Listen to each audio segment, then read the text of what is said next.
사연을 보낼까 고민을 많이 하다가 적어봅니다. 저에게는 이젠 구남친이죠. 꽤나 알콩달콩 오래 사귀었던 남자친구가 있었습니다. 대학교 CC 커플로 만나서 사귀다가 제가 먼저 취업을 하게 됐어요. 회사에 처음 취업하고 나니 회사 사람들과의 신경 써야 하는 관계도 많아지고 업무도 익숙해지기까지 정말 정신이 없었던 것 같아요. 이렇게 적응하다 보니 자주 못 만나게 되고 조금씩 멀어지게 된 것 같아요. 남자친구는 이런 제가 얄미웠던 건지 연락을 하면 투덜대기 일수였고 회사 사람이 먼저냐 투정 부리는 날이 많아지게 되었습니다. 그래서 솔직히 이제는 만나기 힘들 것 같다며 말했는데 헤어지는 것을 받아들이지 못하더군요. 일을 하고 있는 와중에도 수십 통의 전화가 오기 시작하면서 사귈 때 보지 못했던 집착이 시작되었어요. 회사 앞으로 찾아오기도 하고 정말 불편하고 나중에는 무섭기 시작했습니다. 그리고 난 다음 며칠 후 저는 어느 때와 같이 회사에서 선배들 눈치를 보면서 열심히 일을 하고 있었어요. 그런데 카톡이 와서 보았더니 글쎄 사귀는 동안 남자친구와 잠자리 하는 영상이었습니다. 저는 누가 볼까봐 황급히 영상을 껐지만 심장이 두근거리고 너무 놀랬어요. 그리고 남자친구가 영상 유포 안 되길 바라면 연락을 하라고 하더군요. 저는 더욱더 무서워져서 잠수를 탔는데 또 다른 영상을 보내면서 이 영상 회사 사람들이 다 보면 어떨까? 유튜브에 올려볼까? 하면서 카톡이 왔는데 부모님이 이 사실을 알면 어떡하지? 회사 사람들은? 친구들은 어떻게 얼굴 보지?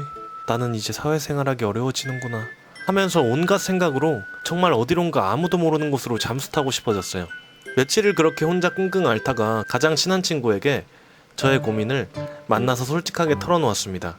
친구에게 말을 하면서도 손이 덜덜 떨리고 눈물이 어찌나 나던지 어떻게 이 상황을 해결해야 할지 도무지 생각이 안 나더라고요. 침착하게 이야기를 들어주던 친구는 친척 오빠가 변호사인데 고소하는 일을 도와주겠다며 차근차근 저를 도와주었어요. 저도 이렇게 피하는 게 답은 아니겠다 싶어서 친구가 소개해준 오빠와 함께 통화를 하고 고소를 하기 위해서는 필요한 자료가 무엇이 있는지 확인한 후 남자친구에게 연락을 하면서 증거를 수집하기 시작했습니다. 전 남친에게 연락해서 아니 영상을 유포하면 너도 나오는데 괜찮아? 했더니 자기는 나와도 상관없다고 하더라고요. 나는 너랑 잘 헤어지고 싶었는데 이렇게 협박하는 건 좋지 않은 것 같은데 다시 만나주지 않으면 영상을 뿌리겠다고 자신의 잘못을 술술 말하더라고요. 저는 카톡과 통화 내역을 하나하나 캡처하고 녹음했습니다. 자료가 어느 정도 모였다고 생각하고 변호사님을 만나 고소장을 작성 후 제출하였습니다. 그렇게 협박을 하던 남자친구는 고소장을 받고 조금 놀랬나 보더라고요. 그냥 제가 이렇게 당하고만 있지 이렇게 협박을 할 줄은 몰랐나 봐요. 결국 전 남친은 협박죄와 동영상 촬영죄까지 함께 고소했습니다. 이후 접근 금지 처분까지 받았고요. 이후 남친의 협박은 없어지고 저는 편안하게 직장 생활을 할 수 있게 되었어요. 가족한테도 말하기 어려웠던 이야기를 잘 들어주고 자기 일처럼 도와준 친구에게 어찌나 고마운지 고소가 잘 진행된 후 정말 고맙다며 친구한테 여러 번 말했네요. 뉴스에서만 듣던 일이 저한테 일어날 줄이야. 말은 못하지만 저와 비슷한 사건을 겪고 계신 분들이 있을 것 같아요. 당황하고 피하기보다는 당당하게 맞서길 응원합니다. 안녕하세요. 저는 유명 호텔 식음료 부서에서 일을 하고 있습니다. 나름 호텔의 규모가 큰 곳이기 때문에 말을 하면 다들 아는 곳일 듯하여 일하는 곳은 공개하기가 어렵네요. 호텔에는 무서운 여자 선배들도 많이 있지만 더욱 스트레스를 주는 건 까탈스러운 남자 선배들까지 있는 점이에요.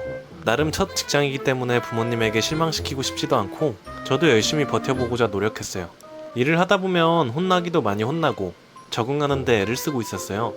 일을 하다 보면 남자 선배들과 일을 해야 하는 경우도 많이 있는데요. 유독 야한 농담을 자주 건네거나 여자 직원들 몸매 평가를 하는 나이가 좀 있는 남자 선배가 있었습니다.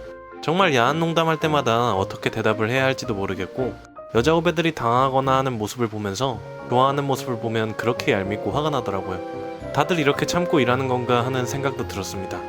그러다가 조금씩 정도가 지나치는 일들이 일어났어요. 단 둘이 있을 때면 은근슬쩍 손을 잡거나 지나갈 때 엉덩이를 치는 등 너무 수치스럽더라고요. 거기다가 쉬는 날엔 매일매일 서서 일을 하기 때문에 다리가 퉁퉁 붓곤 해서 아무것도 하고 싶지 않고 쉬고 싶더라고요. 시간이 지날수록 단둘이 있을 때 하는 농담이 지나치기 시작하더니 결국 스킨십들이 심해지고 저는 도저히 참을 수가 없게 됐습니다. 제가 이곳에서 계속 일을 못하게 되더라도 그냥 참으면 이런 식의 일들이 계속해서 반복될 것 같더라고요. 결국 회사에 있는 노조위원회에 찾아갔습니다. 성희롱 관련하여 신고하게 되면 앞으로 제가 일을 하는데 쉽지 않을 것 같다는 생각이 많이 들었지만 계속 참으면서도 회사 생활은 힘들겠더라고요. 결국 그동안 있었던 일들과 카톡 내용들을 전부 첨부해서 자세히 적어서 고발하고 왔어요. 결국 며칠 뒤에 회사 내에는 소문이 싹 돌고 같은 또래 선배들이 찾아와서 가정이 있는 사람인데 너 때문에 인생이 망쳤다 같은 말을 하고 스트레스가 이만저만이 아니었어요. 그만둬야 할 것 같은 건 바로 저인가 싶기도 하고. 그런데 그 성희롱을 일삼던 선배는 저뿐만 아니라 여러 여자 직원들에게 이런 짓을 하고 다녔더라고요. 결국 다들 참고 있던 직원들은 노조위원회에 찾아가 다들 고발을 하기 시작했어요. 처음에는 오히려 제가 그만둬야 할 분위기였는데 분위기는 싹 바뀌었어요. 다른 호텔이나 리조트를 옮기려고 했던 그 선배는 결국 이 업종 개통에서 소문이 나기 시작하면서 다른 곳으로 이직도 어려워지고 결국 일은 그만두었습니다. 너도 나도 알면서 쉬쉬했던 회사 분위기에서 이제는 성희롱 발언이나 행동은 싹 사라졌어요. 처음 다녀본 회사에서 너무 많은 일들이 있어서 혼란스러웠지만 현명한 선택을 했다고 생각합니다. 오히려 지금은 사내 분위기도 좋고 꼰대 같던 선배들도 많이 바뀌려고 하고 있어요. 선배 참교육해준 썰 속 시원합니다. 아주. 안녕하세요. 쇼핑을 좋아하는 평범한 20대 여자입니다. 친구와 함께 홍대에서 약속이 있어서 홍대에 갈 일이 있었는데 좀 이른 시간에 도착했던지라 오랜만에 아이 쇼핑이나 해볼까 하고 열심히 구경을 하고 있었어요. 그 중에서도 마음에 드는 옷을 발견했는데 때마침 친구가 도착했다고 해서 입어보지도 못하고 바로 부랴부랴 계산을 하고 왔습니다. 집에 와서 옷을 입어보았는데 제가 생각했던 옷핏이랑 너무 다르더라고요. 그래서 안 입는 옷 두기도 아깝고 바로 다음날 환불하러 가기 위해 샀던 그대로 깨끗하게 담아두었어요. 일어나서 저는 어제 환불하려고 했던 옷을 가지고 홍대로 갔어요. 바로 옷가게에 도착해서 일하시는 직원분께 어제 구입했는데 환불하고 싶다고 말씀드렸어요. 어제 구입한 영수증도 잘 챙겨갔죠. 환불 이야기를 꺼내자마자 표정이 확 구겨지더니 환불 안 되는 거 모르셨어요? 하는 거예요. 환불이 불가하다는 내용이 적힌 곳도 없고 그런 말을 들은 적이 없어서 너무 황당했죠. 아니 어제 계산할 때 그런 말도 없으셨고 환불이 안 된다고 지금 써있는 곳이 없는데 무슨 말이냐고 했더니 오히려 저를 이상한 사람 취급하면서 아니 언니 여기는 원래 당일날 가져오셔야지 환불이 되는데 모르셨구나 하면서 비꼬는 말투로 말하더라고요. 당일날만 환불이 가능하다는 말은 처음 들어봤네요. 거기다가 홍대 정말 자주 가고 쇼핑도 많이 해봤는데 이렇게 말하는 곳은 처음이라 너무 기분이 나빴습니다. 사장님 같은 분이 보여서 그분에게 다시 말씀드리고자 이야기를 했더니 아니 오늘 하루 재수 없다면서 진상이라고 앞에서 흉을 보더라고요. 저를 앞에 두고 무시하는 말을 해서 참을 수가 없었습니다. 저는 사실 사람들 사이에서 말하는 인플루언서이기도 합니다. 꽤 유명해지다 보니 패션 의류나 아이템들 협찬도 꽤 많이 들어왔죠. 결국 제가 당했던 억울했던 일을 인스타그램과 블로그에 상세하게 적었습니다. 댓글에는 난리가 났었어요. 저의 인스타그램과 블로그를 즐겨보던 분들이 소비자 고발센터에 신고하라는 등 저뿐만 아니라 이 옷가게에서 이런 대접을 받은 분들이 꽤 많았더라고요. 결국 그 옷가게 사장님도 알게 되어서 저에게 DM을 통해서 미안하다며 가게 손님이 뚝 끊겨서 너무 힘들어졌다고 미안하다고 환불해줄 테니 꼭 연락달라고 연락이 왔습니다.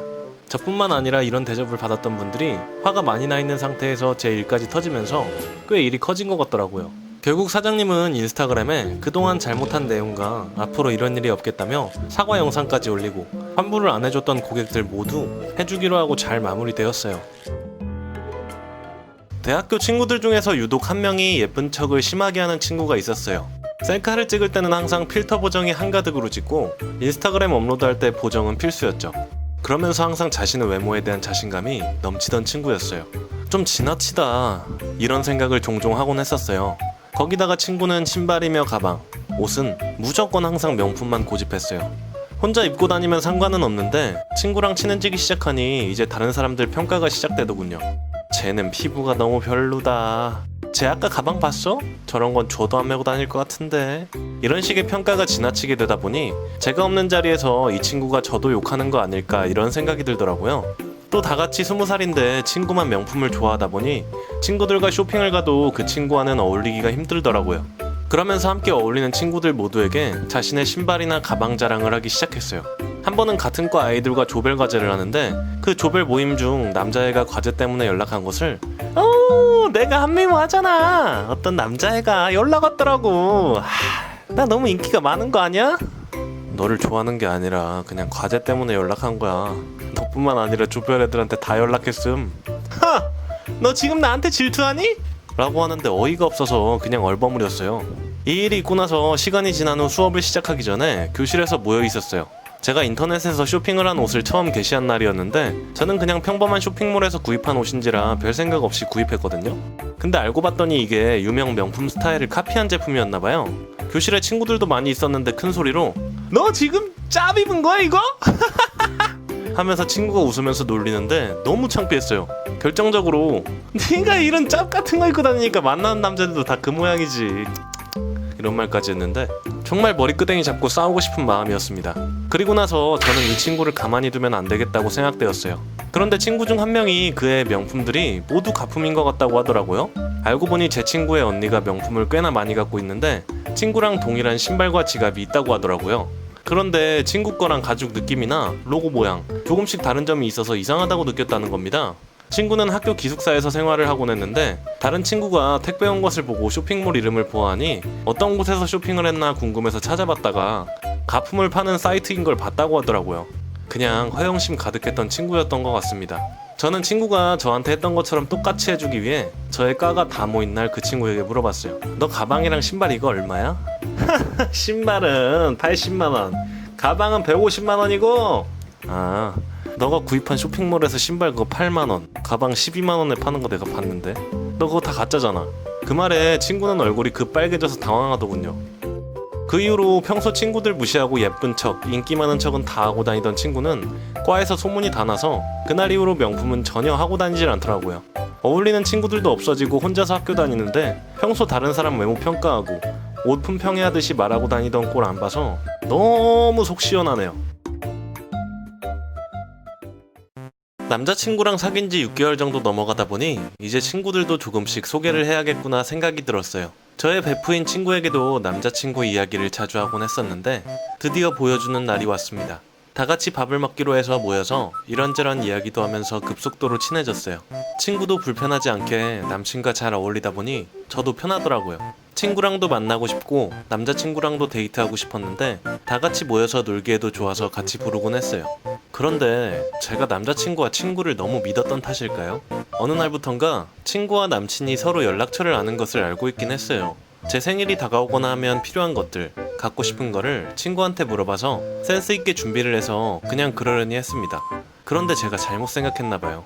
저랑 싸우거나 하면 싸우고 서운한 걸 친구한테 털어놓고 종종 만나서 술도 마시곤 했더군요. 어느 순간부터 남자친구의 핸드폰이 잠금이 생기고 같이 있을 때는 폰을 잘 보지 않고 그러던 어느 날 친구와 남자친구와 함께 있는 모습을 다른 친구가 보고 저에게 말해줬어요. 이 소식을 듣고 속상하고 충격이 컸지만 내색하지 않고 그 친구랑 카페에서 만났는데 저는 자연스럽게 친구의 폰으로 인스타그램 이런 걸 구경하는 척 하다가 DM을 보았습니다. 그 중에는 남친과 주고받은 내용들이 있었는데 여자친구는 이미 제가 아니라 제 친구더라고요. 달달한 애칭으로 주고받았던 내용들, 야한 농담들까지 친구가 화장실 갔을 때 일단 증거로 다 핸드폰으로 찍어놨어요. 그리고 어느 날은 남자친구가 갑자기 약속을 취소했어요. 너무 뜬금없이 갑자기 몸이 아프다고 하는데 직감적으로 둘이 만나나? 이런 생각이 들어서 바로 친구에게 연락했습니다. 오늘 뭐 하냐고 했더니 오늘 그냥 피곤해서 집에 있는다고 하더라고요. 저는 친구의 집으로 바로 향했습니다. 집 안은 사람 소리가 나는데 배를 눌러도 아무도 나오지 않더라고요. 저는 정말 문이 부서질 듯하게 두들기면서 당장 문 열라고 소리쳤어요. 한참을 그렇게 문 앞에서 소리치다가 문이 열렸는데 아니나 다를까 역시 둘이 같이 있었어요. 잠자리 하던 도중 놀랐는지 친구는 옷을 입는 듯 마는 듯 하고 있고 남자친구는 허둥지둥 챙겨 입은 옷을 입고 있었는데 긴 말 하지 않았어요. 증거 확실하게 잡았고 저는 그동안 둘이 저 몰래 만났던 내용과 사진 증명들을 각자 일하고 있는 사내 게시판을 통해 모두 공개해버렸습니다. 둘 다 회사에서 징계를 먹고 여자애는 회사도 그만두었다고 하더라고요. 너무 과했나 싶었는데 도저히 화가 사그라들지가 않고 저만 바보가 되었다고 생각하니까 너무 화가 나더라고요. 이번 계기로 다시는 친구든 전남친이든 다른 사람의 눈에 피눈물 나게 하는 행동은 안 했으면 하네요.